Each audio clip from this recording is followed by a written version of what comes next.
2x2 formation. Well, change now. We go racing for the first time this season. 3 hours of GT action. It's go. It's very tight as they come down.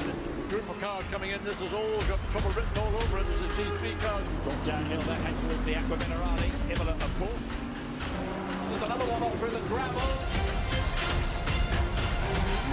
As wide as possible as they drop downhill, putting that from the inside line. Yes, oh, he did. Through he goes.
Good evening everyone, welcome back then to another Apex Online Racing stream here for the final round of Season 12 here in Tier 2 in the AOR GT3 League. We are here at the Nürburgring where we have a four-way championship battle between some of the drivers in this split, and it is going to be an absolute cracker. And joining me for this fantastic final race of the season in the commentary box is Christian Romano. Christian, how are you doing, my good friend?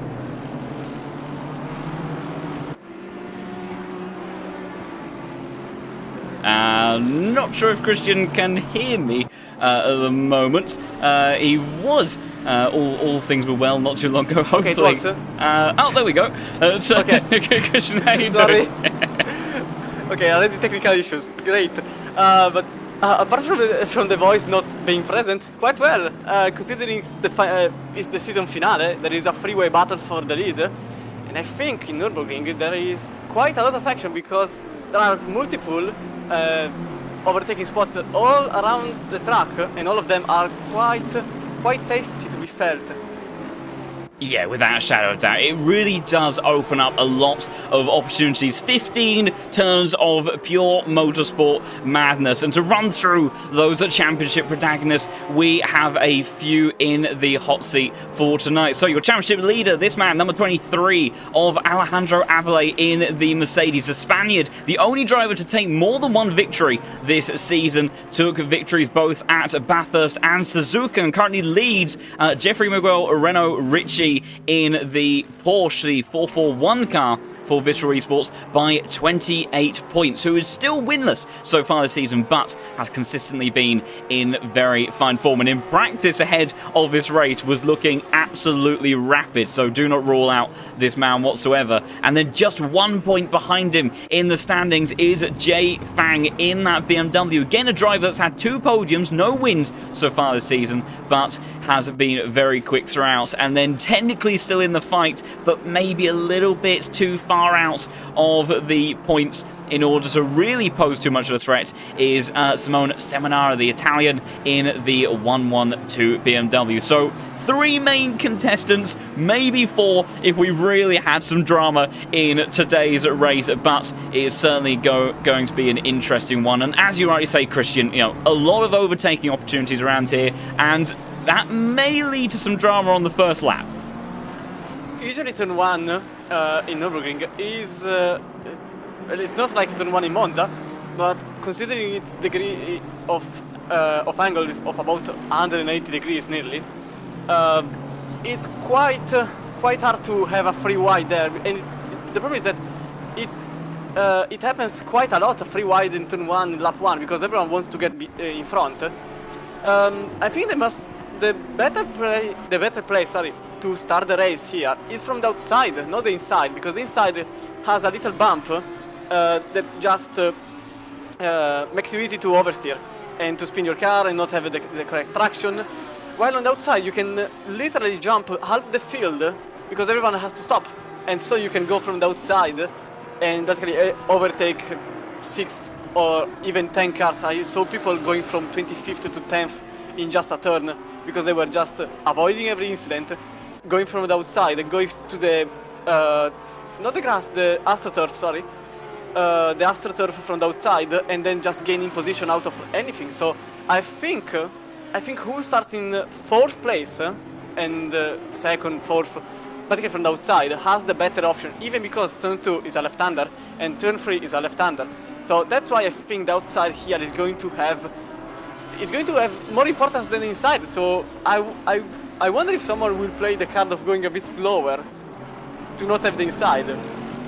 Yeah, it really is, and it's one of those things where every driver when you speak to them, they'll have some sort of plan going into the race start. They'll look to choose a certain line, they'll be looking to try to avoid the chaos, avoid the carnage, stuff like that, and 9 times out of 10, you just end up reacting to what happens over time because, you know, subtle differences. Someone gets a slightly poor launch in front of you. Sometimes you may just be forced to go to a certain line, but absolutely, that outside line can be absolutely pivotal to the way in which these drivers will survive on that opening lap. But of course, if someone goes bowling a little bit kind of Valtteri Bottas style at the Hungaroring, that you are sometimes at the mercy of those on that inside line. So it can be an absolutely do-or-die decision on the opening lap, and all these drivers will be looking to try and make sure they get as much of a clean launch as possible. Right now we've got Lois Rainier in the number 83 car, so had a little bit of a topsy-turvy season, was our opening round winner, but other than 2 finishes inside the top 20, hasn't really been able to extract the pace out of that Porsche in the way that we typically would have expected after that opening performance at Silverstone. But right now, currently sitting in a provisional pole, which is going to spoil the party potentially a little bit for Rich, who's been looking very quick, and Nicholas Hurt, a 53.4 from another one of the Visceral Esports cars. So I don't imagine he will give Richie too much grief. Those 2 cars are both from the same team, so they may end up working together somewhat. But right now, we've got 4 Porsches inside the top 5. And when we look at the likes of Avalate down in 14th position, that Mercedes always was likely to struggle around here, just lacks agility. It's a very kind of boaty sort of car inherently by nature. And right now, if you are Alejandro, you might be feeling a little bit worried. The thing is that the Porsche here is very good because of the traction. Nürburgring is usually a track where traction matters more than downforce per se. Because of the first sector is absolutely technical, and the second sector is more or less the same. The only very fast sector is the third, and usually you don't even reach 6th gear, and the 5th gear is very much more of a very little portion of your of the time being used. Usually you go in 2nd, 3rd, 4th gear, 5th gear is really just on the back straight and the main straight. So here the Porsche can really have the best possible performance, and you can see in the top 10 there are 5 Porsches and a single Mercedes in 6th, a single Aston in 5th, BMW in 4th, Honda in 8th, and a second BMW in 10th, which is the one being driven by Seminara. Currently 4th in the championship but 10th in qualifying. There are some improvements. There is currently Rainier making it 2/10, is now 2/10 and a half quicker than himself, which will put him in pole. And there is also Aviles, who is improving 2/10, but I think for now the pole lap is about to go to Lois Rainier 83 Porsche, setting an astonishing lap, which is going to be, I think it's possible a 0.2 for now. But obviously it's the last sector that counts a lot because of the chicane. You basically have to jump it and fly and ask for a permission from the local airspace. I think he nailed it. I think it is. I think it's, for now it's 2/10. It's possible a pole.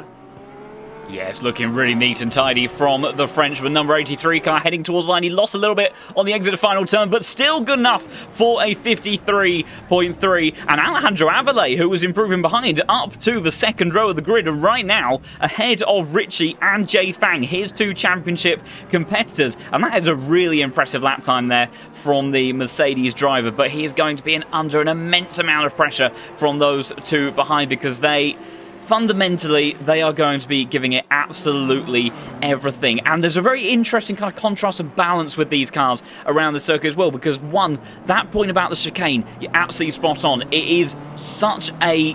you really have to just throw everything at it and hope and pray that it sticks. I think it's a Ferrari driver's nightmare, that final chicane. But the likes of the Porsche and Mercedes, the BMW, do tend to be okay through that section of the circuit, but it can go wrong so quickly, and being consistent throughout the entire length of the race is a really, really important thing. And you know, we know how quick the Porsche is to snap on a driver, and it can certainly wreak a bit of havoc for some of those guys. So, you know, maybe Mercedes not quite the outright fastest car, but maybe we'll have a little bit more consistency. But I think tyre wear could potentially be a little bit of an issue for Alejandro around here, because it's a car that really does tend to burn through its fronts. And that first sector is just almost entirely mechanically dependent, so that's probably where the Spaniard is going to struggle. But right now, doing a stellar effort to put himself in a very competitive spot to try to help minimise any sort of level of inroads that the likes of Richie and Fang and Seminara can make into his championship lead, sitting quite pretty in P3 at the moment, with 5 minutes left on the clock. I think you're right for the sector efficiency by the Mercedes driver. The problem is that apparently from the time, he is 2 times slower in the third sector and I think it's 1.3 tenths slower in the first, while he is tied in the second. I think his setup is very much a safe one for the chicane, because apparently 2 tenths in the very last sector is a bit odd, because the Mercedes should be, I won't say flying, but should have a bit of a quicker run compared to the Porsche because of the backstraight, because of the chicane. And Mercedes is godly on the bumps. It can really absorb all the struggles in the bumps more than any other car in the grid. Apparently it's quite slower in the first sector. I wonder if it was a mistake, or his setup may be a tiny bit, I won't say slower, but safer in that region. Obviously, as a Mercedes driver, I usually have a terrible driving standard, because I use the car, even if it's front-engined, as a rear-engined one. But some drivers prefer the Mercedes just because it's understeery. So I can't really figure out. I suppose it's a mistake, because the other Mercedes made the same exact time in the final sector. The other Mercedes in 15th place made a 16.710 in the first sector, same as the Spaniard. So I think it was a mistake at this point. Yeah, I think you're right. And Avellay, maybe what he's just trying to do is get that kind of banker fast lap in, so he's got something where, you know, where he can really go hell for leather on his final attempt and really try to put a cat amongst the pigeons from these Porsches. So right now, put it back to 1, 2, and 3. Richie did put in an improvement to go to a 53.4. Right now, though, it's Nicholas Hurt that is really on the pace. It was around here in these few corners that we saw last time around. He got it very scruffy. Bit neater this time. Maybe went a little bit wide on the entry into turn 10 than he ideally would have liked to have done. But this final sector, yeah, he has lost a little bit of time there, but still on target to go for a pole position if he can close out this lap over those final couple of cars. Very nicely dealt with through there into the final corner, and using that inside curve, trying to just hook the nose of the car around on the power as early as he absolutely dares. And I think it's going to be a pretty good lap time from the Visceral Esports car, and it is a 53.2, the first driver into the .2s, and the Porsches shuffle round once more. And crucially, Avellay now down to P5. I think he's about to just start another lap in a moment.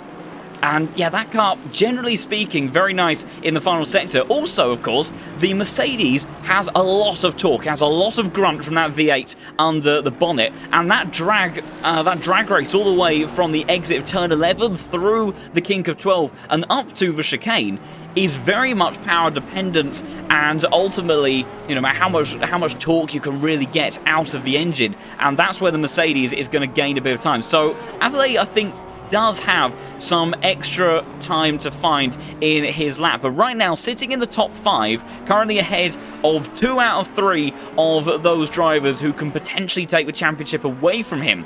He has got himself in a more competitive position than I thought he might otherwise do. So I think, you know, he won't be feeling too bad about this at the moment. We'll have to see how it all plays out in these final few laps. Just over a minute left on the clock, with Corner Crack and Horchy, I think, being the first drivers to make no further improvements, as they have both gone to the pits.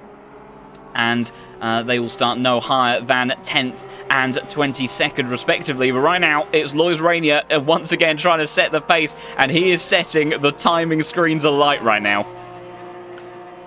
When you mentioned that that Avilas was ahead of most of his competitors, I think you jinxed it, because Fang went in 4th the second you said it.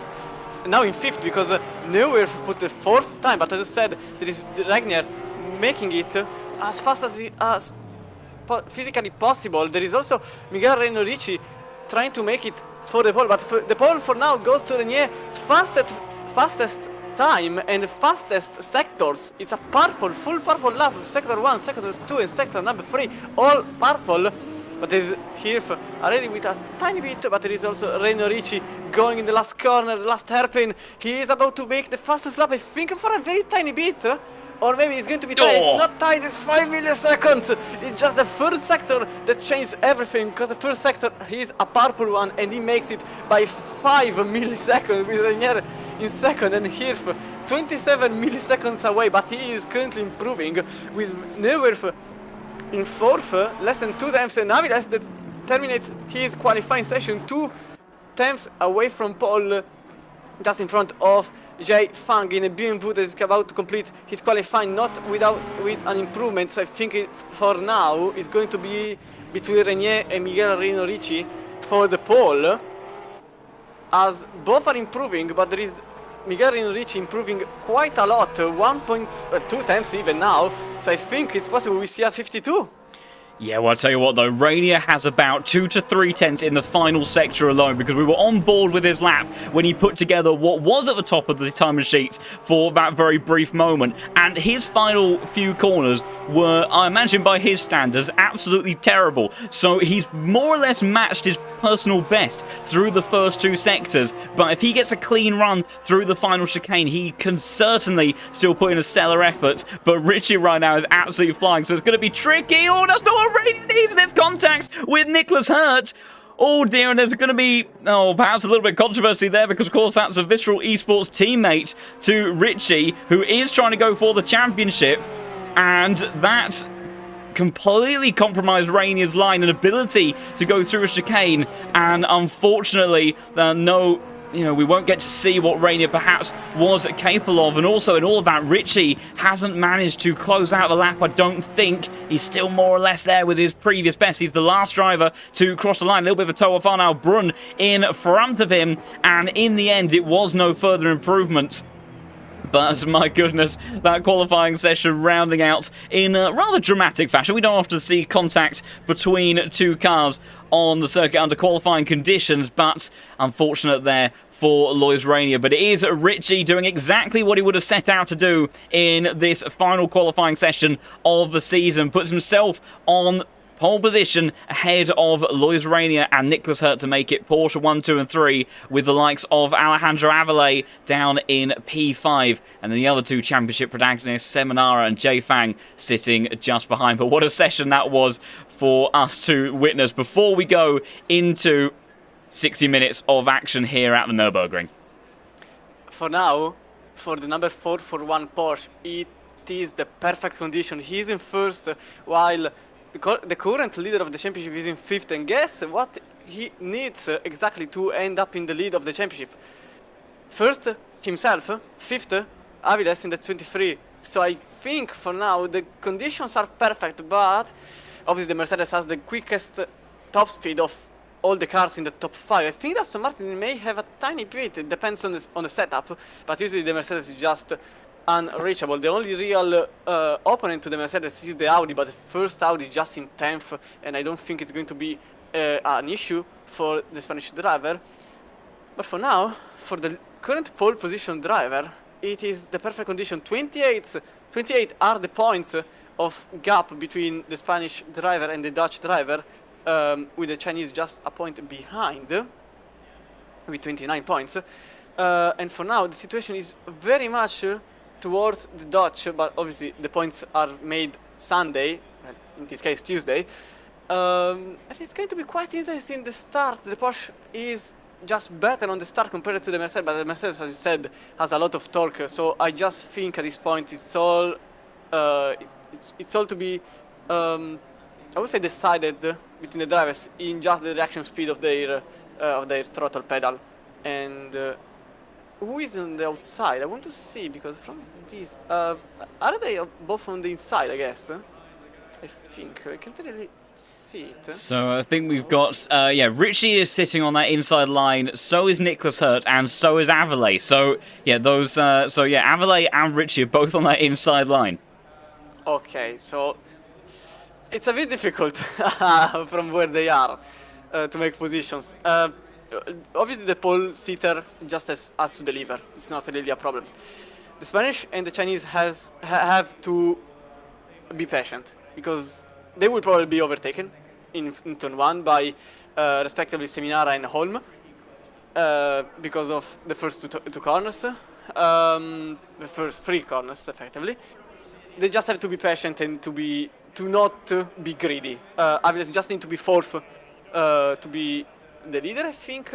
Looking at the points, 7-2, yes, or maybe Yeah, if, Okay, if he finishes in 4th, they will be tied on points, but because Averlay will have finished with 2 victories this season versus what would be Richie's first, Averlay would end up becoming champion on countback of those positions. So, yeah, extremely tight margins, and I imagine he would have wanted to have started just a smidge higher than he did, but still, of course, all to play for in 60 minutes around here, and it's going to be a very busy start for these guys. So, your starting order for this race, Richie taking pole position and doing exactly what he needed to do in that qualifying session, starting ahead of Lois Arania, the Frenchman, I think one of his best qualifying since the beginning of the season. Then we have on the second row Nicholas Hurt and Voltek Neuwirth in the 63 Aston Martin. Good stuff from him. And then your current championship leader, Alejandro Averlay, starts in P5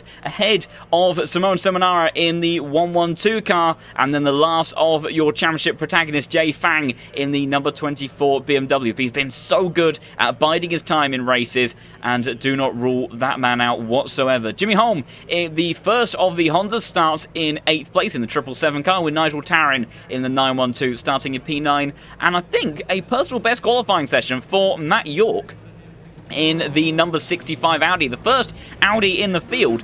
And Matt York traditionally hasn't been the quickest in qualifying, but a great effort from him to start inside the top 10. Josh Waring starts in P11 with a corner crack in P12. Rimbaud in the 226 Audi starts in P13 with Alexa Gates starting in 14th place. Barnabas Fazekas in the Lamborghini, who time and time again has climbed his way up through the field. He's going to have a similar sort of job to do in that Lamborghini today. I'm sure he would have been excited about the news of the updated version of the Lambo being on the way alongside the 296 in I think just under a month's time, but for now still having to use the old version, of course. Vincent Meerveld starting in 16th place with Arnaud Brun in 17th. Kevin Niles starts in 18th in the 444 Aston Martin, with Christian Steinhauser starting P19. Alessio Mellis rounds out the top 20, who took that spectacular victory at COTA in the second round, but at the tail end of the field in the Ferrari today. Bart Raven starts in 21st position with Hune Horji, the last of the Mercedes, starts 22nd, and Daniele Giacomelli in the number 6 Aston Martin for SBQ Racing will round out the grid in 23rd place. But it will be Jeffrey Miguel Renault Ritchie that will lead them towards the first turn, and he is going to be looking, I imagine, very closely in his rear-view mirrors, not just for where Averlay ends up, but to make sure that he doesn't end up with either a Porsche, an Aston Martin, or a Mercedes in his gearbox too soon at the first apex. Obviously, the other drivers that he has behind doesn't care about the championship. We have the Frenchman that has a single win, but effectively after then it went basically all downhill until this very round, considering he is starting on a very, very high spot in the grid. And then there is Hirth in the 14, who is I think he's I can find him on the championship page. Nicholas Hurt is in P12. Okay.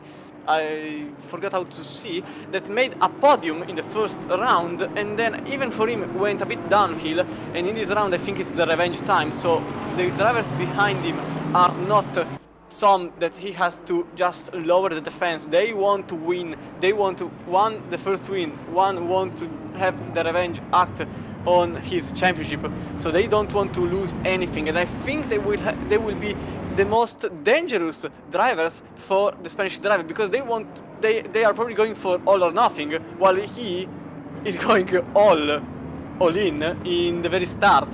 So I think it will be a bit more defensive, like not greedy, not attacking too much, not too nervous, but he definitely needs the win to have the championship. Yeah, without a doubt, these drivers It's going to be a mixed approach in towards the first corner, but Richie in the 441 car will lead them towards turn 1 as they all stack up 2 by 2 on the run towards the start finish line. It's green lights away, then drive through immediately for the 226 car, but it's a great start on the front row from Lloyd's Rainier, trying to go around the outside immediately towards turn 1. Nicholas Hurt making it 3 wide almost, but Neuwirth on the outside, and Avelay being very cautious on the outside. A little bit of a touch between himself and Jay Fang, but Richie has managed to maintain the lead through the first turn. Rainier, despite that good start, still in P2, followed up by Nicholas Hurt, Neuwirth and Avelay, who stays at P5, exactly where he needs to be. And again, a little bit of a touch though with Seminara. The Mercedes being bullied left, right and centre in the first couple of corners, but just about managing to keep it together and keep it in position. But it's Richie that leads away on the first lap of this 60-minute race.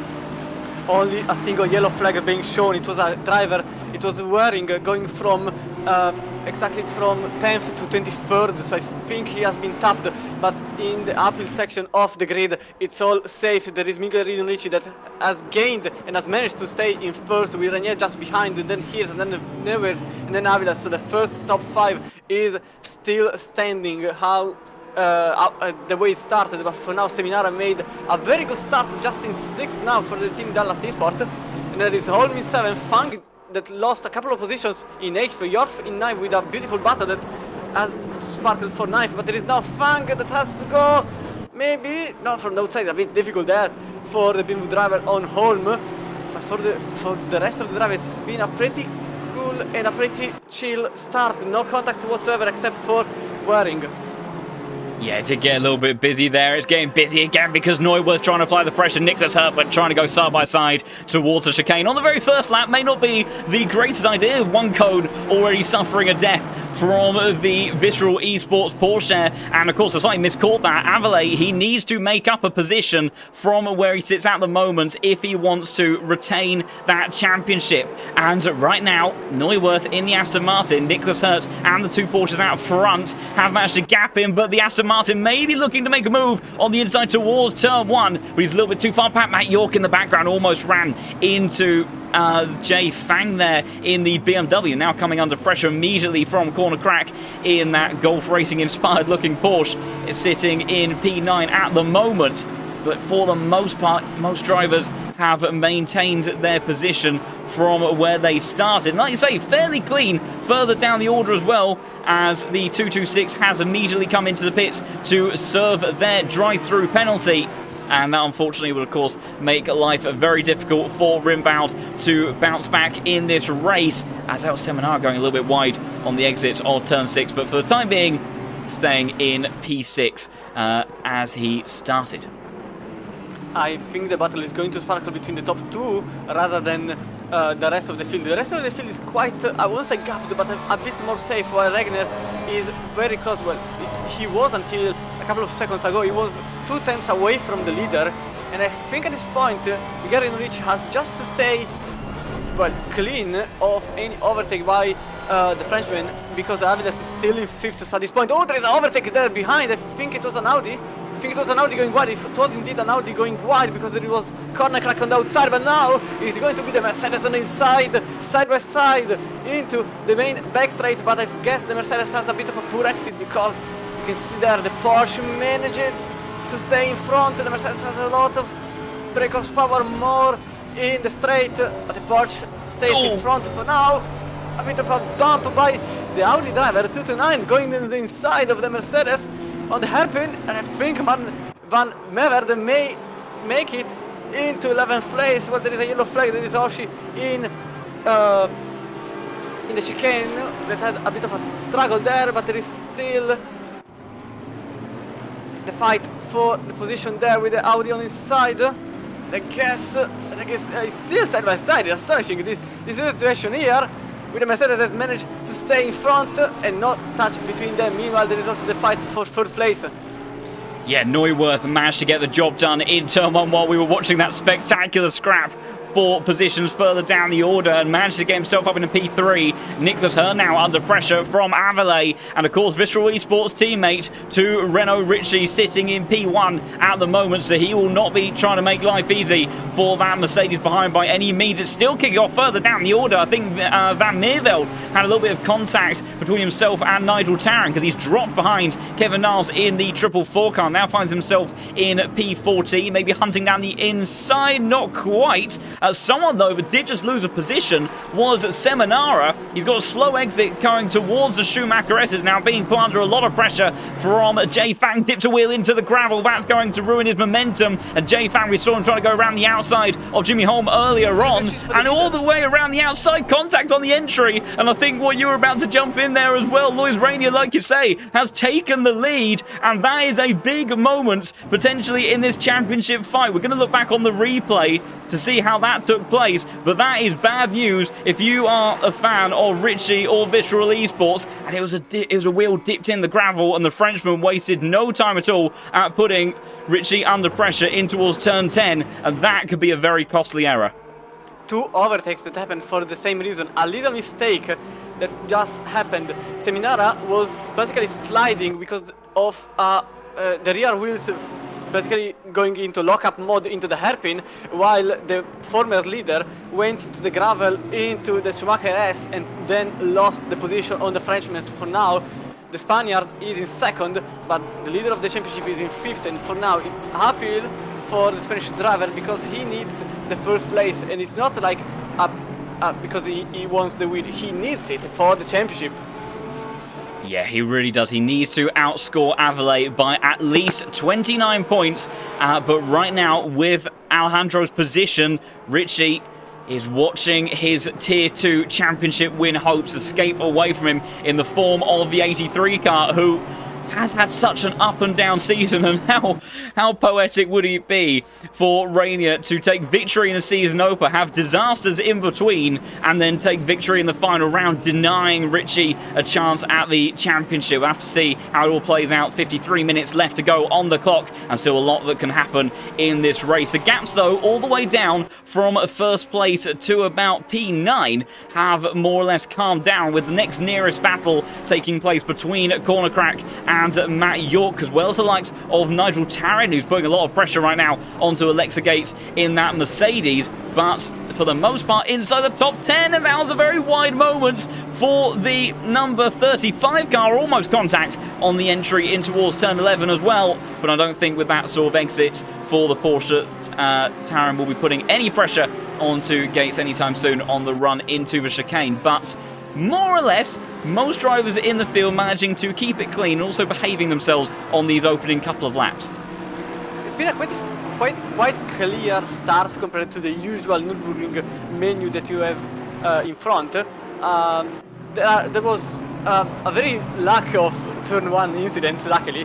The only effective incident happened between a couple of drivers as Melis is into the pit already. Yeah, a lot of damage on the front of that car. We were just looking at the Ferrari because it's a little bit uncharacteristic to come in this early, but I think that may be to make some repairs as Steinhauser's launched an attack down the inside of one of the other Ferraris, Arnaud Brun, who I think has been dive bombed from downtown from the 47 Aston Martin, trying to return the favour in towards the next couple of corners, but I don't think he's going to be able to do anything. As also Matt York, I think, just made a mistake and lost the position to Corner Crack and now finds himself in P10. It was indeed a mistake by the Audi driver that just went barely wide in turn number 3, and then the Porsche just went into the inside and made a position. Yeah, we're just looking back on the replay now. Unfortunately, I can't quite see what's going on with Ritchie. I saw a white flag out for him a moment ago, but he's still maintaining the gap to Rainier. But yeah, deep on the brakes for the number 65 Audi, and Corner Crack not waiting for a second invitation, and he makes his way up into P9. But Ritchie very much looking to try to reclaim the race lead, has not allowed the Frenchman to escape whatsoever.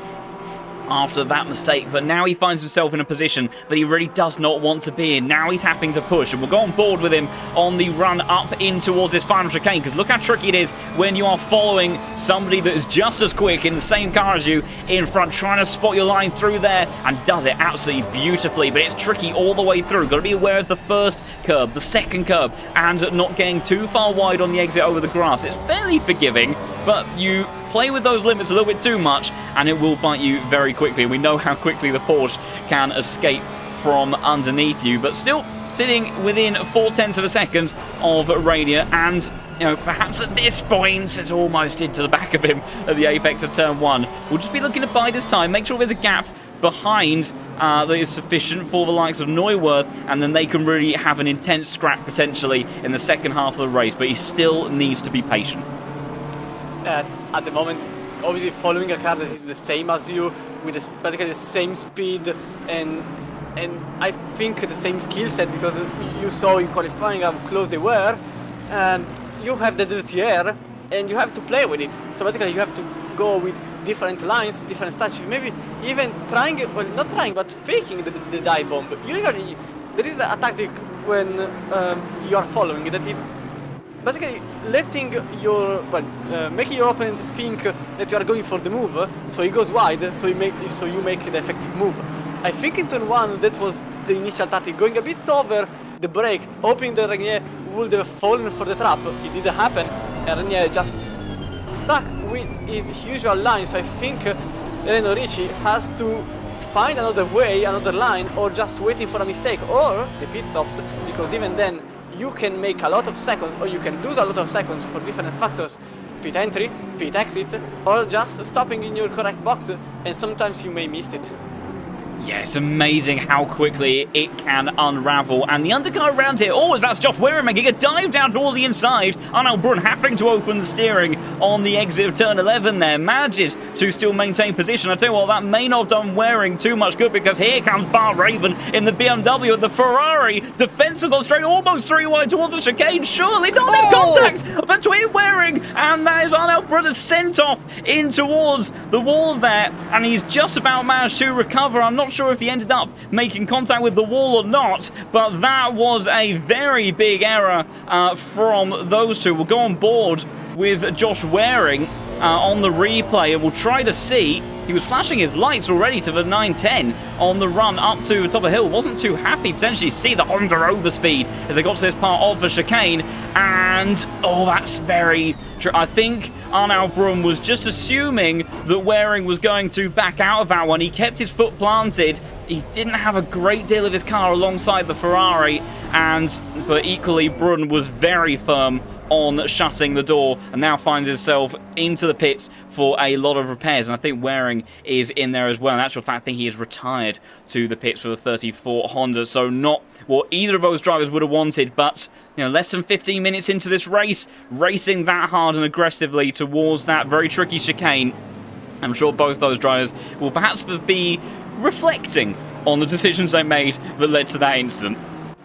It was indeed a mistake made, not for a misjudgment, but more because of some drivers being a bit, some drivers, it was the Ferrari, I think, that tried to go on the inside and close the door, very, thinking they were clear, and they really weren't. There was a car in there, and apparently they found out the hard way that there was a car there by a pit maneuver, perfectly executed by, obviously not purposely, and apparently that sent the Ferrari into the barrier and the Honda into the grass. And there was also another incident, but it was just the Audi driven by Van Meverd that went wide in this very section here.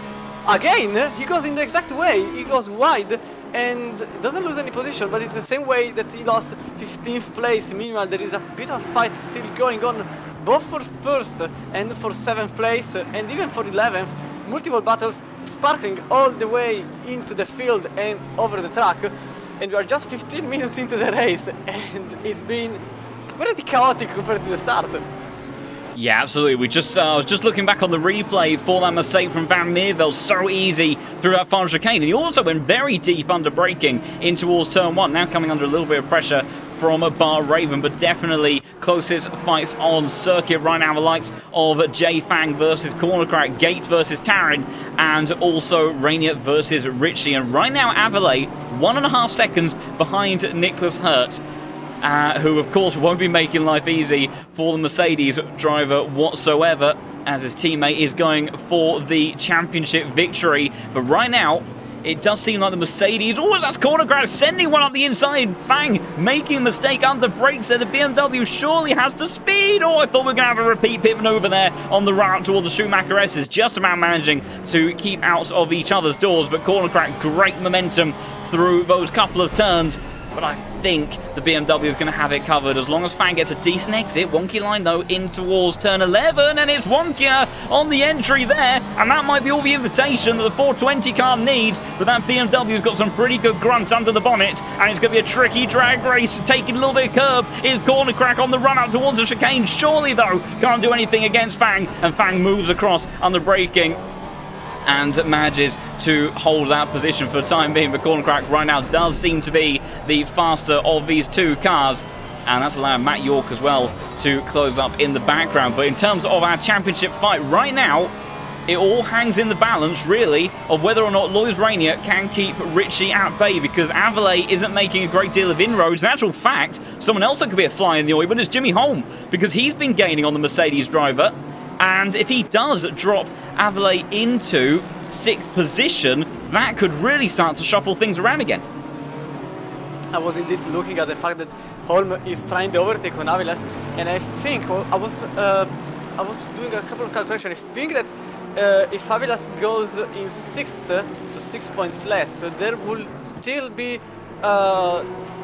I think the Mercedes driver will still be happy. Big wiggles, sorry, on the exit of turn 5 there. Avalé almost dropping all of his hopes and dreams of this championship down in one corner. Got a big kick of oversteer on the exit of turn 5. And he's obviously feeling the pressure right now from Jimmy Holm, and he's getting further and further away from those in front. And I think this might be the tyre wear issue that I was referring to earlier on board the Mercedes car. As Corner Crack's got a good exit out of the Dunlop curve there, flashing the lights towards Jay Fang. Clearly not happy about something that took place through that part of the circuit, but I don't think he's going to have much to work with in the next few corners unless there's a mistake from the BMW driver again.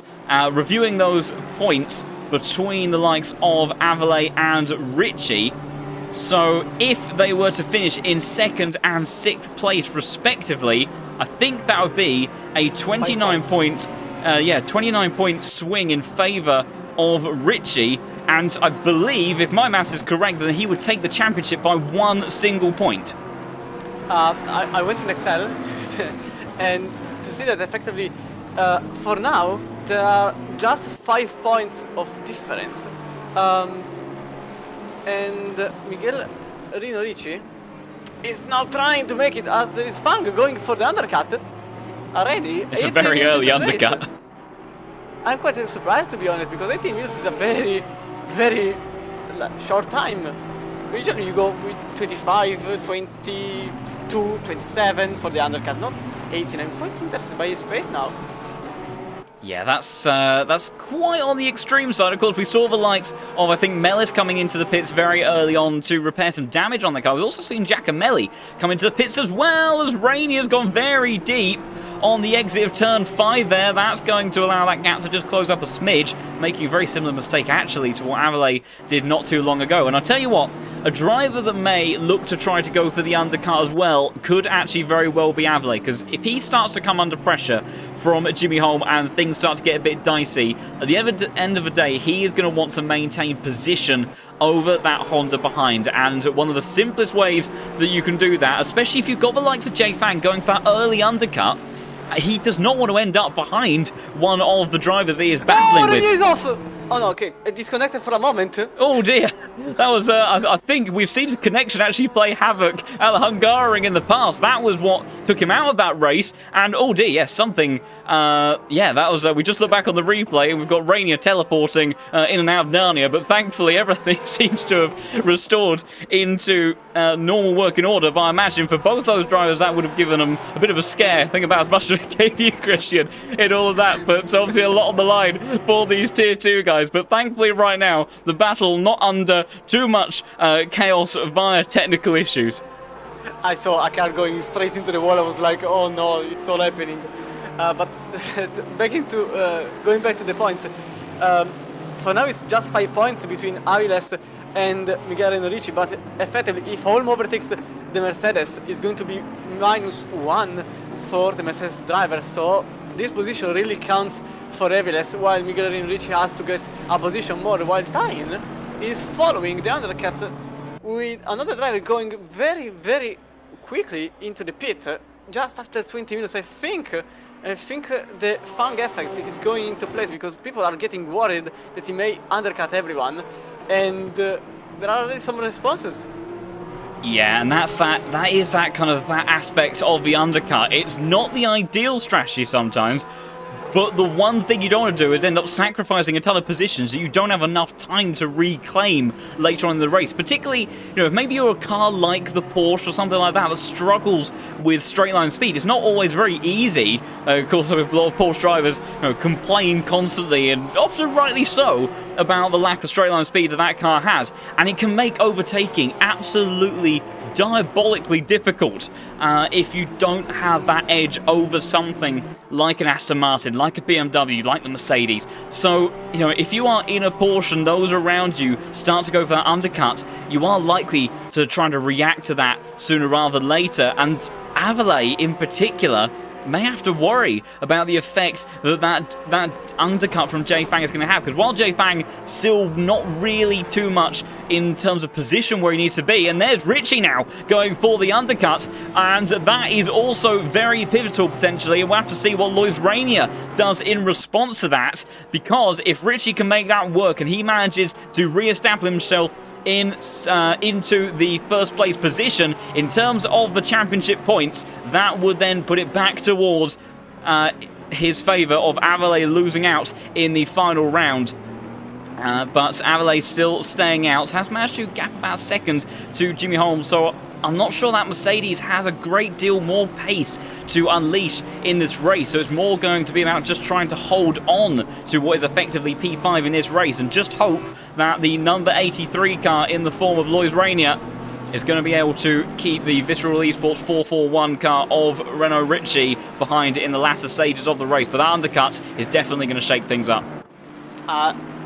Even because now we are getting closer to the effective undercut window, which goes from the 38th to the 32nd minute. Usually that's the undercut window, and now I think we will see a bunch of cars going into the pits as soon as possible, because there is the former second place driver now in obviously in the down end of the grid in 16th place that has already made the pit, trying the undercut on Rainier. So I think now there will be a contagion of undercut of everyone trying to go in the pit as quickly as possible. But I think the Mercedes may have the better choice of going for the overcut. The Mercedes is very good on the straight, and as you said, terrible tire wear. You don't want the terrible tire wear to appear in the very final end of the race. So I think the Mercedes will go, well, if I was in Aviles, usually I'm one that undercuts a lot, as much as possible. But I think in this case, because effectively the situation is not the best one for now, okay, never mind. I shut up. He goes into the pits. Rainier and Aviles both entering the pits on this lap. So we'll have to see whether or not your theory of what Aviles should have done, whether or not you know, the current championship leader proves to have made the right decision, or whether or not what you were about to recommend to the Spaniard should have been the right route to go down. But both your race leader and your current championship leader have made their way into the pits, and we were looking at Renault Ritchie for a while, who has come out in beautiful clean air, and now we'll hop on board with that 441 car, because this could be where the championship for Jeffrey Miguel Renault Ritchie, whether or not he ends up taking it to the wire, or if he is still going to be a little bit too far behind. He threads the needle through the final chicane. Clean exit out of there in towards the final corner. And now we'll wait to see whether or not those cars that came into the pits fractionally later emerge in front or behind him. And they should start to appear there, and I think that is Lloyd Rainier, who is well out in front. So the undercut strategy has not worked for Richie whatsoever. In actual fact, he's dropped even further back. So 1.7 seconds, but I tell you what is crucial, Jay Fang has made it work, and he is ahead of Alejandro Avila. So Jay Fang now, despite the fact that Richie's undercut strategy didn't work, the man that did make it work, who went for that extra lap, and did a 54.5 last time around, which is a good few tenths faster than some of those other cars around him. Now here's the problem for Avila, and he's 3 seconds ahead. I do wonder if Avila repaired some of the damage that he may have sustained on the opening lap of this race, because he did get quite a few bumps into the back of that Mercedes. But with 35 minutes left on the clock, the Spaniard in the 23 car has some extra work to do now. I went checking the times as the Honda number 777 goes into the pits, and even Hirt went into the pits. I went checking, he made a 35 seconds pit, which means that he missed the pit box altogether, and that's why he is now behind the BMW driver. That is disastrous for Avila, and he will be seriously frustrated if that is the mistake that ends up costing him, as there was a white flag out a second ago for Richie. Oh, and it was a mistake into the gravel, trying to push hard, closing the gap towards Lloyd Rainier. Got it all wrong on the exit of Schumacher S's, and right now he maybe just needs to remain a little bit calm, because Avila may have been the one that's made the mistake to cost him a chance of holding on to the championship victory.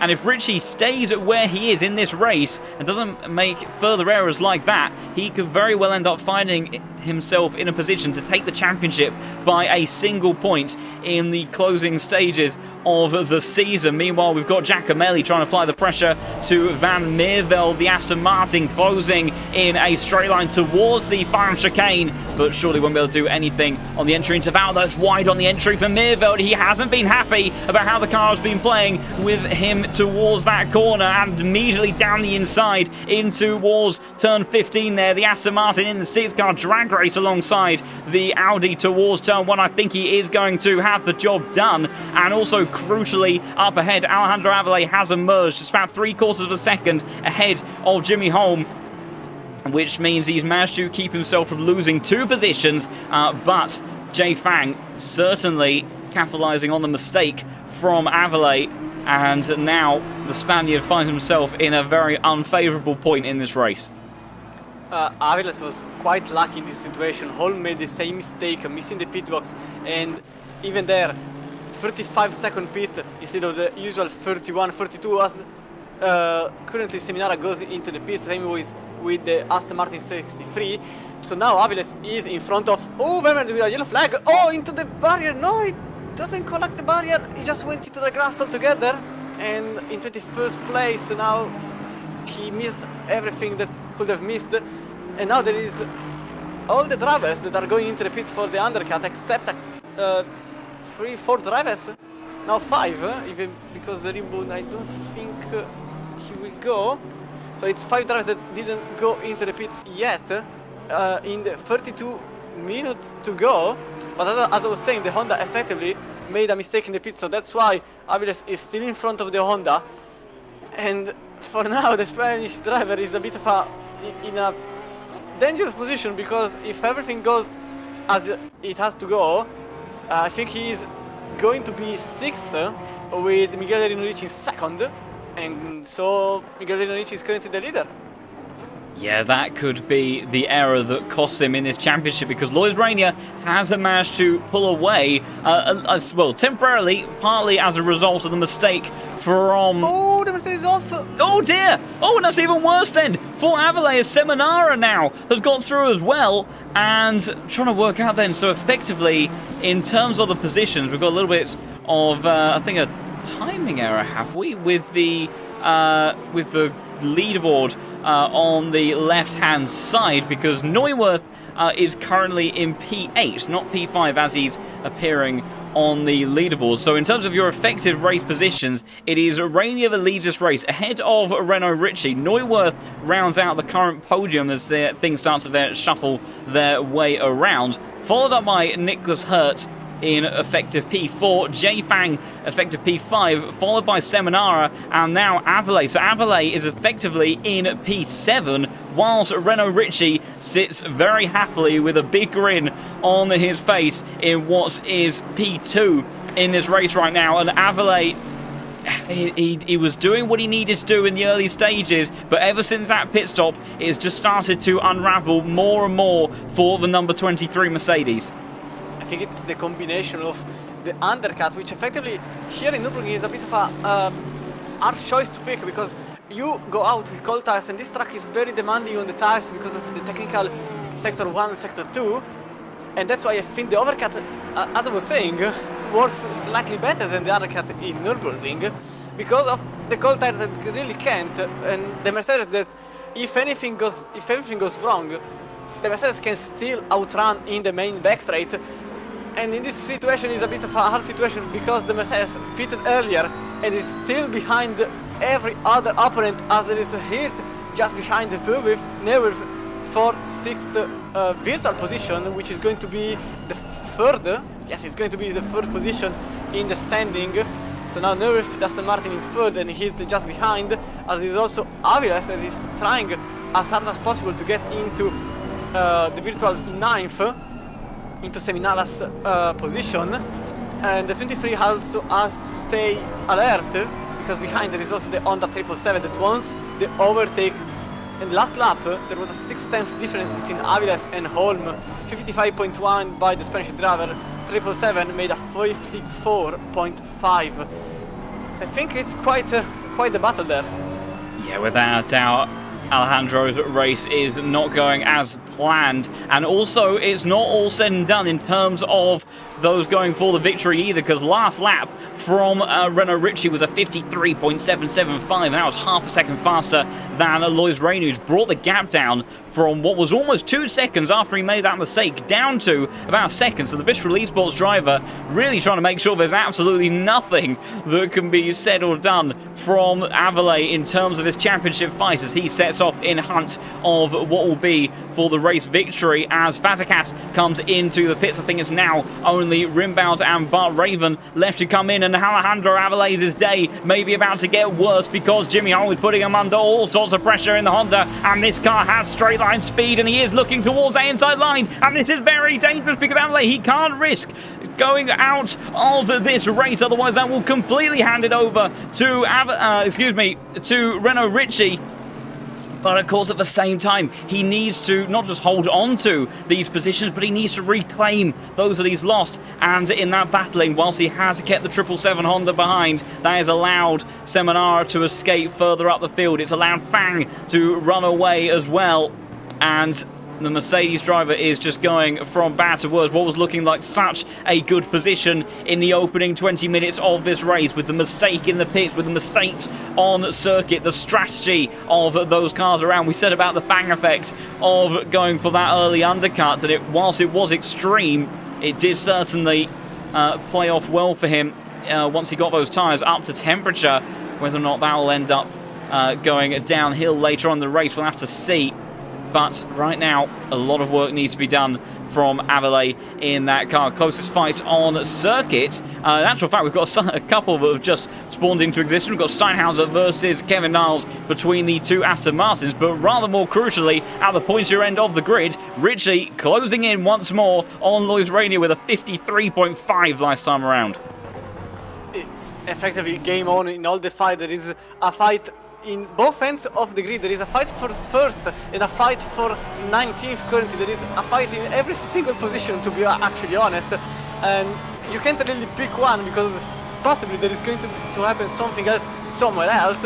But for now I think the closest one is indeed the one between Renault Ritchie and Renier. You can see Renier in front, that is getting a bit of gap being eaten by the Spanish driver. Seems like the Spanish driver is quicker in the last sector and in the best sectors.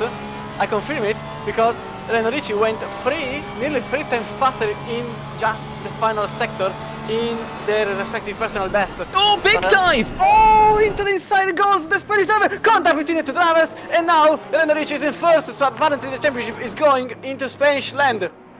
Yeah, that is a huge dive there from Renault Ritchie. He's managed to get himself into the lead, but remember, we don't have live stewards in this race, and whether or not there is something that is said from the Frenchman, who does seem to have a slightly battered and bruised front end on that car. I'm not sure if that was as a result of that contact. It was more side-on between those two, but Richie, he didn't have to commit to that move quite as severely as he did, and whether or not that opens up anything post-race for Stewart's inquiries, we won't know today. But that maybe just has a little bit of doubt in the back of his mind. But in terms of at least how it is on circuit at the moment, it is Richie then that consolidating what will be the championship leading in this race as our first drive-through penalty for track limits comes through. That is Van Meerveld down in 20th position in the 229 Audi, and that is not what he would have wanted. But Richie already starting to pull away. White flag out for Matt York a second ago on the run towards the Dunlop curve in the lead Audi. I'm not sure if he... Oh, Aviles is off! Oh no! We're stuck in a replay at the moment. We'll try to see what happened there, but by the looks of it, that might be in the Schumacher S's. It was indeed a Schumacher S. He went into the... No, he didn't went into the gravel. He nearly lost the car completely because the rear was reluctant to go along with the front, and thus he lost a position 1.2 seconds away from home now, and now the championship hopes are basically shattered into glass pieces unless he can really recover it. Yeah, that was a huge tank slapper. He did well to hold on to that actually as well as he did, but this is really... Even with a potential penalty for Richie, I mean, I think even at this point, even if he had, say, something like a 5-second penalty, he would still be champion at the end of this. 10 seconds maybe would start to get a bit dicey, but that's if that incident is even looked into at all. In 11th place, there is a bit of a fight between the Mercedes and Tari in the Porsche. Oh, contact between the drivers, and the Porsche has to go into the inside, but now it becomes the outside, and I think the Porsche understood that it wasn't really a good move, and thus let off the gas a little bit, and the Mercedes is now back in front of the Porsche. Yeah, good racing respect there between those two. I perhaps imagine that's what Rainey would have been wanting Richie to do in their scrap through turn one a couple of laps ago. But Nigel Tarrin in the 912 Porsche deciding to allow Alexa Gates back through into P11 after that contact on the entry. And yeah, that does start to, further open up questions as to whether or not Richie would have been better off maybe just giving back that position to Rainier, because championship is still safe and secure if he was in second place. But yeah, that does just add that little bit of element of doubt potentially in the back of his mind as to whether or not that is a mistake that is going to cost him. But at least in terms of how it stands on the track at the moment, with 23 minutes left to go in this race, it is Richie that leads ahead of Rainier. Neuwirth in P3 in a fairly unbothered spot, with Nicholas Hertvanex of the Visceral Esports car sitting in P5. Jay Fang with the big undercut strategy has made his way up into P5. But could start to come a cropper earlier rather than later, going wide on the exit of the final chicane, not losing too much time, but allowing Seminara, the driver fourth in standings and last of the potential drivers that can take the championship today. I think he's realistically, with the likes of Fang, Richie and Avilés still scoring points, of course, is going to not really be in the fight too much for that, but mathematically still in it, so never say never for the Italian driver. And then Jimmy Holm making his way up into P7 after that mistake from Avilés. And it's only got worse for the Mercedes driver, because he now has corner crack, another one of the Porsches, who has been driving very quickly over the last few laps, gaining almost half a second on the last lap and looking to put that P8 position that the Mercedes driver currently has under even further threat. I think the Mercedes weakness, the major Mercedes weakness, is starting to show off very early, especially after what happened in the Schumacher S, as now the Porsche is very close to Avilés. The Mercedes really doesn't forgive you if you struggle with the tires, if you slide with them, or if you just go over the limit too much. And I think the Spanish driver is now on the outside with the Porsche trying to get inside. It can't really happen for now, but it's getting very close. I think corner crack wants the position as soon as possible. Avilés really doesn't, but he is in 8th place in a bit of a difficult situation there, with the Porsche driver is quite chill in his position. Started from 12th, managed to get free position into his pockets, and now nearly 4, while Aviles is the opposite way around, nearly losing 4 position, now lost 3 since the start of the race. Oh, the knee is off! The knee is off effectively this time! Oh dear, big mistake there from Rainier, and that makes it even more likely to go in favour of Richie, because the one man that was contesting him in this race, the Frenchman that led for such a long portion.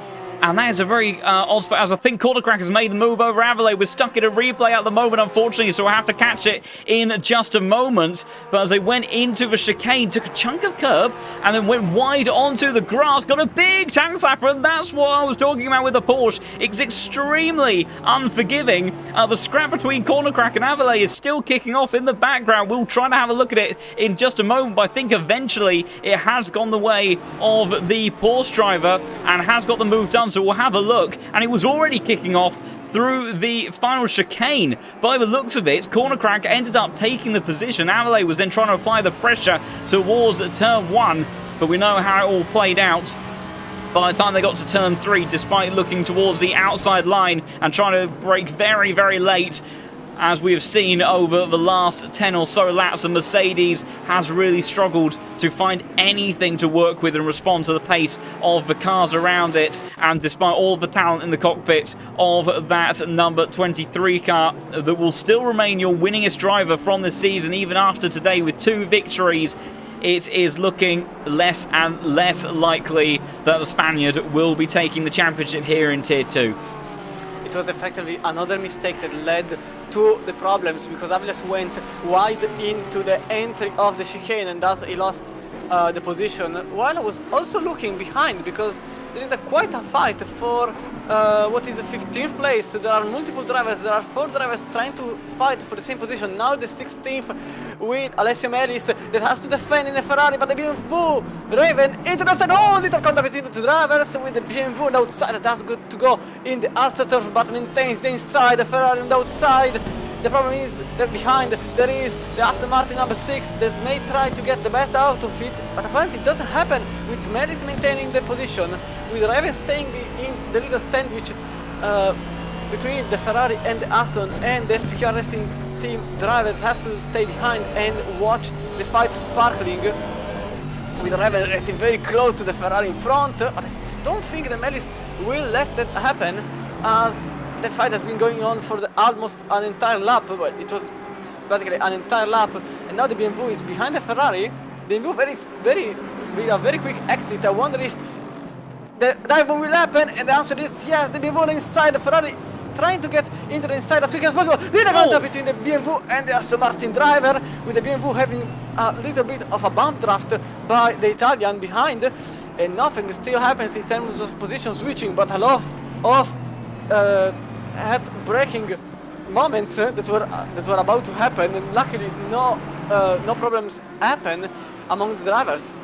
Yeah, that got very busy, didn't it? We went on board with Giacomelli for a while and all of that. It looked like he was about to get the dream exit towards the back straight, but he dipped a wheel in the gravel, lost all the momentum, and then found himself in the gearbox of that BMW just a few corners later. But that scrap still kicking off on the run towards a Dunlop curve. We'll also have to keep an eye on Seminara versus Fang for the battle for P5 as well, because of course Fang went for that extremely early undercut and maybe starting to feel the repercussions of that now. White flag out for Nigel Tarrin, just a bit further up. I don't think anything too bad though has happened to the Porsche driver, although very wide exit there. Oh, and mistake there for Bar Raven. We'll skip back on the replay so we can catch what happened there. And wide in the Schumacher S's, gets a bit of a jump as he rejoins onto the tarmac into the gravel on the other side, and the Italian driver says thank you very much and makes his way through. Another fight that's about to kick off, I think, is Kevin Niles versus Christian Steinhauser, the 2 Aston Martins battling for P13. And also further up the field, Lloyd Rainier's day is seemingly going from bad to worse. The Frenchman, after that big error, maybe flat spotting the tyres quite a bit after that bouncy time that he had through the exit of the final chicane, now has Voltaire Neuwirth in the Aston Martin, a car that is known to look after its tyres very nicely and obviously have good straight line speed as well, applying all sorts of pressure to the Frenchman. I think the Aston Martin's strength is getting into play here. The last lap, 4 tenths of difference between the 2 drivers, with Neuwirth very close to Rainier, and I feel Ranieri is feeling the repercussions of his mistake in the chicane, as you said earlier, and now there is just half a second of difference between the two drivers. There is also Fang between Seminara, as you mentioned earlier. Fang went 2 times slower than the Italian, and I think the undercut made by number 24 is basically, I won't say it's getting the problems. The problems are surfacing. More like Seminara is just quicker because the tires are slightly quicker, and in fact it's just 2 tenths, now 1. Oh, it was very close. But now into the back straight, and I think Fang has really to play tactically more than Seminara just has to send it, because effectively it can happen with newer tires. I can't remember how many laps of difference there are. I think there are about 4 laps of difference, but you can see how much 4 laps really change your game with the BMW in front, number 24, that really is struggling between struggling with the number 112 behind. The York is off, 65 is off into the grass, and now spinning into the grass just after the chicane. Oh dear, it was very unusual actually. It was the first curb that completely unsettled the car, swung it all the way around, pendulum effect back the other way, and did end up losing a couple of positions in that, and he will be kicking himself because he was on for such a good result. Still sitting in what is now P14, but he'll feel that he has effectively kind of earned more than that, and he'll be kicking himself from that. The battle between Fang and Seminara still raging on, with Jimmy Holm also starting to get involved. The 777 Honda has been slowly but surely gaining on this pairing. Neuwirth, I think, made a mistake on the last lap and has dropped back to about a second as close between those two. Oh, it's further down the order, Bart Raven and Giacomelli. What has happened there between those two? They seem to have swapped some positions in the opening sequence of corners. Or was that my leaderboard doing weird or wacky things? I have a feeling it may be that, because there was a blue flag car. Oh, contact in the hairpin! Seminara is off, and same is for Fang. Now Holm is in 5th place. Still, the battle is going side by side with the Italian that has to go into 6th, and Fang is 7th. There has been a contact in the hairpin. Yeah, we're just going to have a look back on the replay. It looks like Seminara has taken that position and will hold on to it. And although there was contact already before that on the exit of turn 6, that was where it all initially started. And then drag race between the two BMWs, the Honda, watching on behind, big contact on the entry there. And Jimmy Holm went through, he said thank you very much. And as he witnessed disaster between the two German outfits in front of him. And then on the exit, Seminara immediately taking back the position, so maybe not feeling too much that he was responsible in all of that. I'm sure there'll be some words between those two, but it has allowed Corner Crack on his continued journey through the field in that 420 Porsche. Has been lapping very quickly as well, 54.1, almost on pace with your race leader, but now leads by 6 seconds.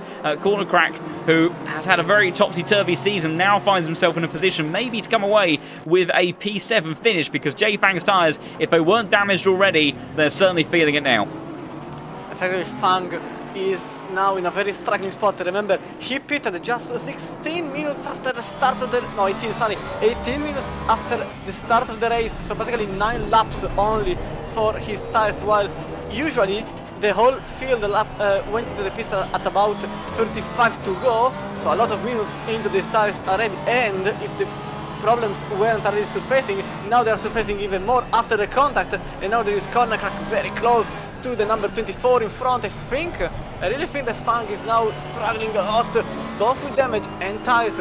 Remember that in this game, the way you get tapped in the back may result in a damaged diffuser or in nothing at all, but I think in this case, I think the BMW is going to defend from the outside. That is going to be the inside, so the Porsche stays behind. But as I was saying, the damage is different in the way it happens, so just 5 seconds of damage may mean that he lost completely the rear downforce, and possibly that's the reason why now he will be going downhill even more, even considering the tire age. Yeah, without a shadow of a doubt, and of course the one car that you do not want to have a cornering performance lost to is the Porsche. It is an absolute weapon through every single type of corner and corner crack. Where it's in his name, he's absolutely making it work right now for him in that 420 car. But you can see the pace difference that he has lost over the last couple of laps, being stuck behind the BMW, immediately dropping 4/10. But again, a wide moment for Fang on the exit, the final corner. But the Porsche unable to do anything through there and will have to sit back because that BMW will start to drive away very quickly. Good straight line performance, of course, in that number 24 car. Neuwirth has reclaimed the gap towards Urania now and applying all sorts of pressure onto the 83 car that has had a bit of a mixed bag of a race for the Frenchman. Neuwirth trying to go, I think, for a personal best finish. Did get a third place at the third round at the Hungaroring, but hasn't been too near the podium. Contact between the drivers, and corner crack is off because he tried to go into the inside. There was no space left by the whatever, and now Aviles is off. Corner crack and Aviles made contact with Aviles, making the innocent part, while corner crack was trying to get as much speed as possible, tapping the rear of the Spanish driver that now sits in 10th place. Disaster for the Spanish driver, former leader of the championship, and now everything went into pieces in just a matter of seconds. Yeah, we've actually done a bit of a double skip on the replay because we saw the first incident. Avile then went through, and then you see the run that the 420 Porsche car had just completely drove into the back of the 23. Oh my goodness, how many millimeters there were between the back of that Mercedes and the wall. I think it must have been less than a hair's width because there was absolutely nothing there. So he thankfully managed to keep it out of the wall just to stop him from getting any further damage.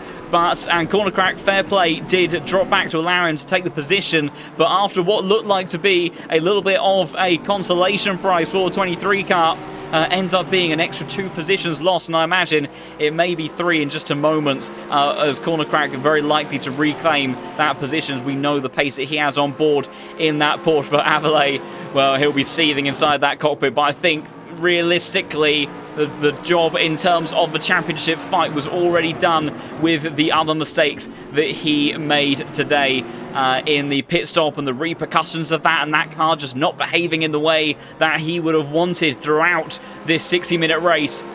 So that contact, perhaps not realistically the thing that ended up taking it away from the number 23 car. Meanwhile, further up the field, Neuwirth still applying the pressure to Rainier in the battle for P2, as Richie has got himself into a great rhythm and continued to extend his race lead almost up to 7 seconds now. And the closest fight on circuit, Giacomelli and Bart Raven. I'm not sure if there was a swapping of position there. They were side by side down the start-finish straight, and it was the Italian that ended up coming out on top on the exit of the first turn. But most of the scraps right now concentrated around the tail end of the top 10 between Tarid, Avile, corner crack, and also Alexa Gates at the front of this little 4-way group. It's a 4-way group, very, very nervous and angry for different reasons. Obviously, I think the Mercedes driver here is having the best time possible. Started in 14th place, 6th place is being gained, and now I think the problem is getting behind, because now Mercedes and Porsche are just further behind, with the Porsche going a bit in the gravel. It's corner crack that is trying the best possible to get in front of the Spanish driver number 23, and at the moment I think just Aviles will be absolutely a wall. He will never let corner crack pass for the reason that was turn number 4, and I suppose we will see a huge defense by the Spanish driver now that the championship is effectively over.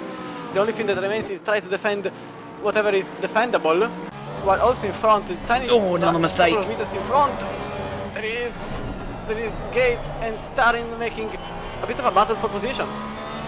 Yeah, there was a mistake from corner crack through a chicane as well, so he's ended up dropping back a little bit. It's all kicking off between Alexa Gates and Nigel Tarrin. The Mercedes, though, good enough straight line speed down the start-finish straight to hold on to that P8 position for the time being. Also, Seminara briefly got very close to the back of Jimmy Holm in the Honda after having claimed that position, of course, after that contact between Seminara and Fang. But the pace advantage does seem to be in favour of the BMW that currently sits in P6, P4 in the championship standings, of course, for the Italian who took race victory at the third round of the season, but hasn't quite been able to maintain the level of consistency that he would have needed to really be in the championship fight all the way to the end.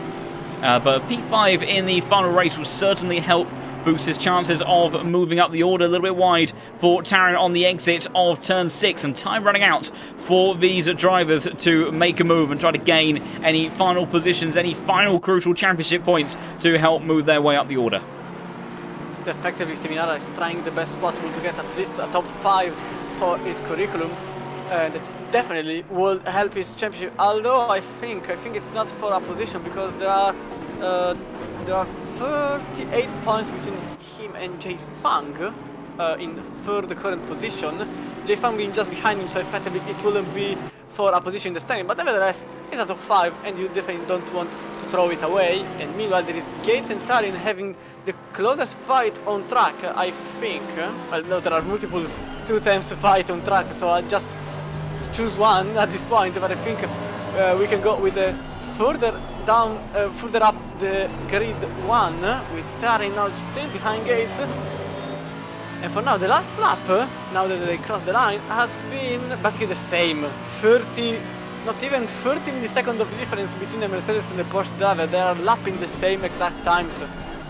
Yeah, despite how different these two cars are, lapping extremely similarly. I mean, this is what obviously BOP is meant to do between these GT3 cars. Of course, they inherently have different characteristics, different strengths, different weaknesses. But overall, if all things are good and proper with the BOP, they should be pretty even on lap time. Of course, we know that this is a stronger circuit inherently for the Porsche, so it does go to amplify the job that Alexa is doing in the number 35 car to place that Mercedes into PA. And we've seen the struggle that Avile has had, despite being the championship leader coming into this final round and taking 2 race victories and 3 podiums so far this season. So Alexa Gates doing a great job in that car to hold off Taran in the closing stages. And with that straight line speed advantage and a little bit of a deep moment. Oh, it's corner crack, maybe an opportunity in the background to go past Avile once more. Deep on the brakes for the Mercedes in towards the Dunlop curve. Has got the grunt though as they make their way towards the Schumacher. Resses, corner crack trying to keep it on the outside. Incredible side-by-side action between these two as they head up towards turn 10 then. Outside line for 420 car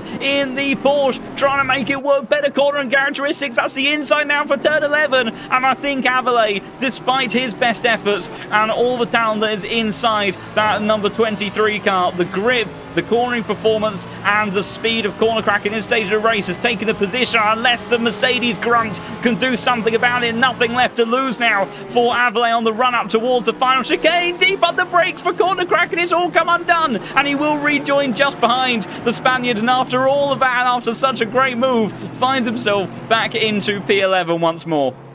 There is also the fight between Taran and Gates side by side into the backstretch. Obviously, the Porsche has less advantage than the Mercedes for obvious reason, but the braking zone is in the Porsche's favor, with the Mercedes covering the inside, sitting on apex, having the slowest speed possible. But it is essential to cover the inside and not let the Porsche driver pass by.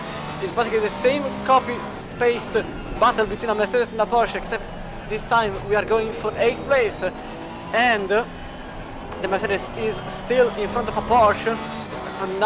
That's for 8th place, and the time was just 2 tenths of difference between Taran and Gates. But I think at this point the time really doesn't mean anything, as you can see glued to the rear diffuser. Basically, the Porsche is being towed by the Mercedes in front, and now I wonder in the second sector how much the Porsche can deliver, considering the best possible sector are the first and second. So the Mercedes just has to stay in front and stay tight in front of the Porsche until the first sector, where there is going to be a bit more of calmness, I would say, for the Mercedes driver. Apparently it doesn't happen. The Porsche very close now after the Schumacher says, oh, in the background, corner crack passes Avelas for position because Aviles went wide in the Schumacher S, and now there is also Aston Martin going for the move on the Spanish driver, and it's Sam Asher trying the move, but it doesn't happen as the leader is on the final lap of the race in the championship, and season number 12 with multiple overtakes going on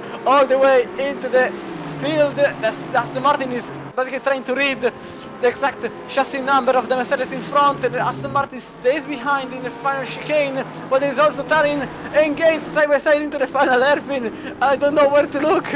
It's absolute chaos up and down the order, and this is a theme that we have had during this race. I think Gates has managed to have enough of a gap over Tarin, perhaps towards turn 1 to avoid any sort of dive on the 912 car, though looking towards the inside line. Very late on the brakes, yellow flag out for Mellis and Giacomelli on the exit of the final corner there. We'll try to see all those contacts between the two Italians, and Bar Raven took 2 for the price of 1 on the exit of the final turn there. So that was what took place further down the order. We need to check and see whereabouts Richie is. Richie is down in towards turn 7 at the moment, so we can still hop a little bit back and forth between these other fights inside and outside of the top 10. Taran, though, still behind Gates. Steinhauser applying the pressure to Averlay as well, but I think the next batch of opportunities may not arise until the first sector.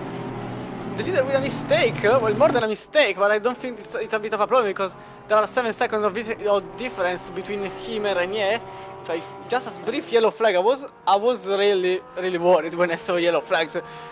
Yeah, that is not what you want when you are looking to try to take the Tier 2 Championship. He's got one final run through the chicane to go. It's been a stellar and composed drive for the most part from Miguel Renault Ricci. He came into this race in P2 and he put together a fantastic lap in qualifying. He's put together a fantastic race, and the 441 car is going to be, I believe, your Tier 2 champion for Season 12 here at AOR after a fantastic way to close out the season and capitalizing on the misfortune of the likes of Averlay further down the order. We'll have a look back at those other scraps with the likes of Taran versus Gates. I think Gates has managed to hold on to that position unless it's a Hail Mary send from the 912, and he looks for it towards the final turn, but I don't think anything's going to come from it, and I think it's going to be the same story as well between the other fight of Averlay versus Steinhauser, and I think that'll be the last of the battling and overtake that we're going to have to try to address. It was been a very manic race, but what a finale in this championship.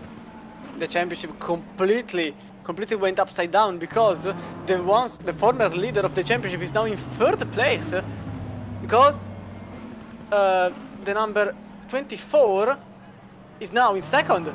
439 points for the Chinese driver, 452 for the leader of the race and the championship, 411 for the Spanish driver, with Seminara sitting at 372, a tiny bit behind in 4th place, remaining in 4th place. So terrible round and a disaster for the former leader.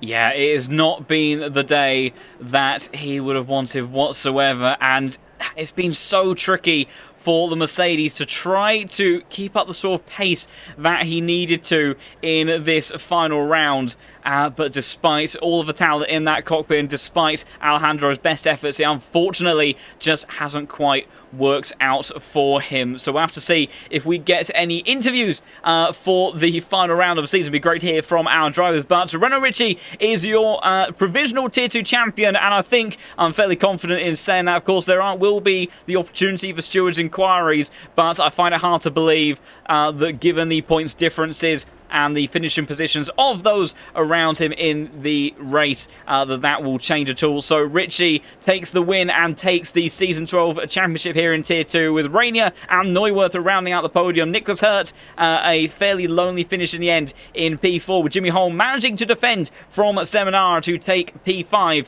Seminara P6, Fang 7th, Gates in 8th, holding off the hard-charging Taran to the end, who finished in 9th. Corner Crack making his way into the top 10 at the end. Avalay's disastrous final round in P11. Not even too terrible a result, but clearly in terms of the impact it had on the championship, Far from what Spaniard would have wanted. Steinhauser, P12, Niles, York and Fazekas are rounding out the top 15 after what ended up being quite a closely packed field in the closing stages of the race. Raven, Horchi, Mellis, Giacomelli and Rimbound rounding out the top 20 with Arnold Brunn your final finisher in the order. So a fantastic way for the season to close out. The Nürburgring, of course, is such a fantastic circuit and a legendary one at that to play host to the last round in this season. Certainly provided all the opportunities for overtakes and everything that we kind of talked about in the build-up to this race, and it gave us all of the drama and action that we could have possibly asked for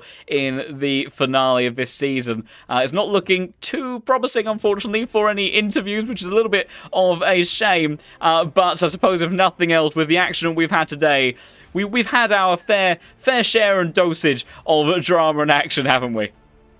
It was a 60-minute full of overtaking actions, and I'll be honest, this hour flied for me because it was astonishing to see all those overtakes and that action and all the battles happening at the same point. There were, at a certain point, there was like, what, 4 battles ongoing at the same moment, and I literally was just betting on what to look at, and obviously it was the wrong one every time. But the overtakes amount, I don't know yet, because if I remember correctly, you can see the overtake just after a while, and I don't know how many overtakes there were. That I suppose I go without guess. I think 40 overtakes at least. I think we saw altogether. Yeah, it was incredibly busy up and down the order, which is always what we want to see. And it's also a fantastic example where if you're looking as a spectator and you're looking at this AOR stream for the first time, you're thinking that maybe you want to get involved in some competitive league racing yourself. It just goes to show that anywhere in the grid and in the field that you are always due some fantastic battling with drivers around you. And of course, this is just one of what was 10 splits this season. And during that whole registration process and evaluation, you end up being placed in a tier that puts you so that you are amongst drivers of similar pace and experience, so you're always due for an action-packed evening here at AOR. Unfortunately, it doesn't look like we're going to have any interviews after today's race, which is a big shame because it would have been great to catch up with some of those drivers that had some very dramatic final parts of the season and to talk us through what it was like inside the cockpits of each of those GT3 cars, because it certainly gave myself and Christian the run around trying to keep up with all of those battles, and it really was a lottery of whether or not you chose the right one. I ended up stuck in a couple of replays at time where I had to go back even further trying to catch everything that had taken place, but our drivers making life very action-packed and exciting for us, which is exactly what we want when we go racing here on ACC. So it looks like then for tonight that is going to be it. So if you have enjoyed what you've been watching, then do obviously consider subscribing to the YouTube channel and then going to apexonline.racing, where you can look to get yourself signed up for the upcoming endurance season, as well as also the next GT3 sprint-style season that will, I imagine, start to make its way to the scenes in a few weeks' time. I think maybe looking to time that with the big update that is coming to ACC at I think around the 3rd week of April. So if you are interested in being a part of that, then do head over to the apexonline.racing website and have a look-see. Of course, there's also multiple league racing platforms for not just ACC, but also F1 and whatever else takes your fancy. If you just want to be a part of this amazing growing community, also do consider joining the Discord server, where we have a fantastic amount of members in there that just want to share everything good about sim racing and real racing, all this passion that we share for motorsport.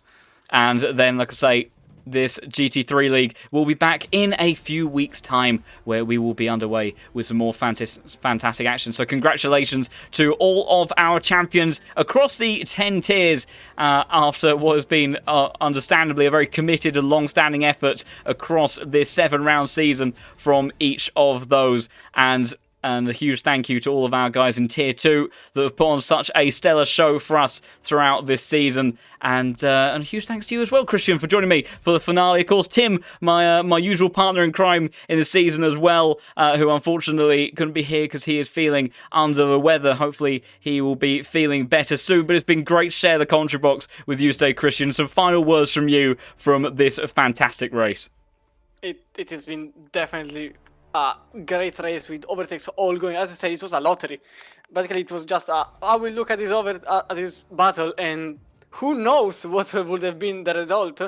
And unfortunately, a terrible finale for some drivers, a perfect result for others. But obviously, thanks to the viewers that are watching all the races, thanks to the drivers, thanks to the stewards that went behind the scenes, making sure everything was working correctly, smoothly. Thanks to you to making all the commentaries while I'm here just as a sub-entry, but I was really enjoying this time and shouting at cars, which is something that it seems like I'm really good at, just shouting at cars, which I do even while driving. I just shout a lot. That's my standard. I shout a lot at everything that I see. It's easier with things that go fast. But anyway, thanks to you to let me be in the commentary box with you. Oh, it's been an absolute pleasure having you in the box for what was such a dramatic and final race of the season. So that will be it then. So thank you everybody so much for watching. I'll say do stay tuned on the ApexOnline.racing website for when the next season of GT3 racing here on ACC will be underway. And of course, also the upcoming leagues as well for the likes of the Endurance Championship. So do have a look at that. We look forward to seeing as many of you there on the track or in the chat for next season then. But for AOR in Season 12 then, that is it. And for tonight then, it's goodbye. Goodbye.